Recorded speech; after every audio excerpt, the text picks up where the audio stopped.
6 konsep pemasaran menurut Philip Kotler. Yang pertama, konsep produksi menyatakan bahwa konsumen akan menyukai produk yang tersedia dan harganya terjangkau.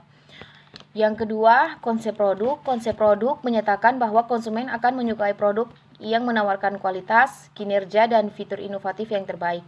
Yang ketiga, konsep penjualan. Konsep penjualan menyatakan bahwa konsumen tidak akan membeli produk perusahaan kecuali jika produk itu dijual dalam skala penjualan besar serta dengan usaha promosi yang besar pula. Yang keempat adalah pemasaran.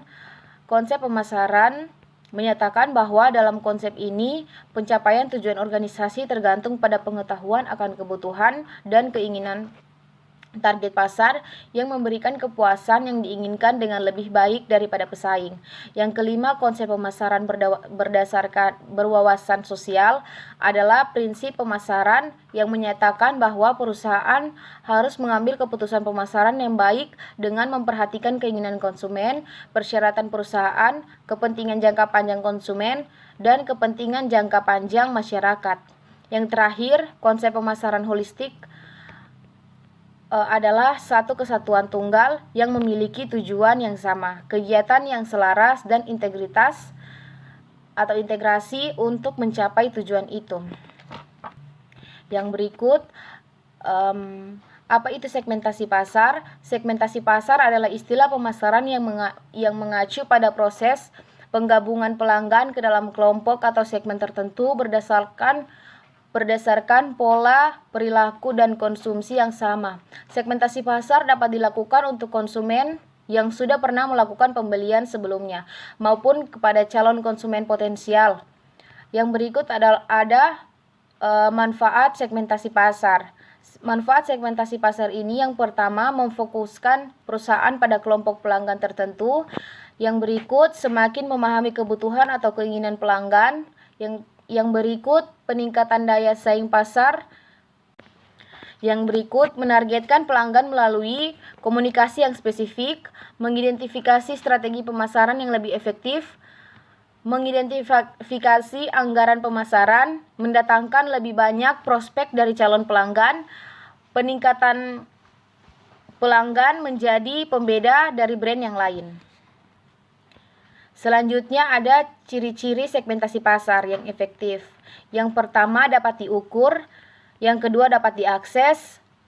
Selanjutnya ada geografis.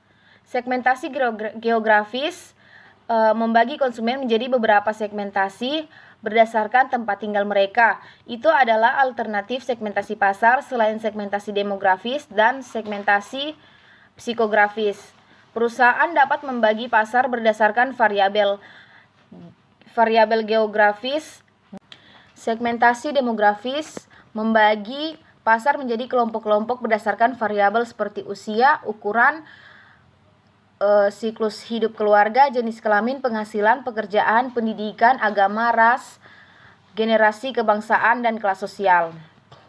Psikografis segmentasi yaitu membagi pembeli menjadi kelompok berbeda berdasarkan karakteristik kelas sosial, gaya hidup, pendapat, minat, dan kepribadian orang yang berbeda dalam kelompok demografis. Yang berikut adalah konsep marketing mix. Yang pertama tempat, yang kedua produk, yang ketiga promosi, yang keempat harga, yang kelima proses. Dan yang keenam adalah bukti fisik. Yang berikut adalah kelebihan menggunakan digital marketing dan platform media. Efisiensi biaya dan waktu. Interaktif, kesempatan untuk penetrasi dan jangkauan pasar lebih luas. Konten menarik, pemasaran digital menawarkan banyak konten menarik, praktis, dan tidak terbatas. Diferensiasi strategi, diferensiasi produk menurut unsur-unsur pembentukannya.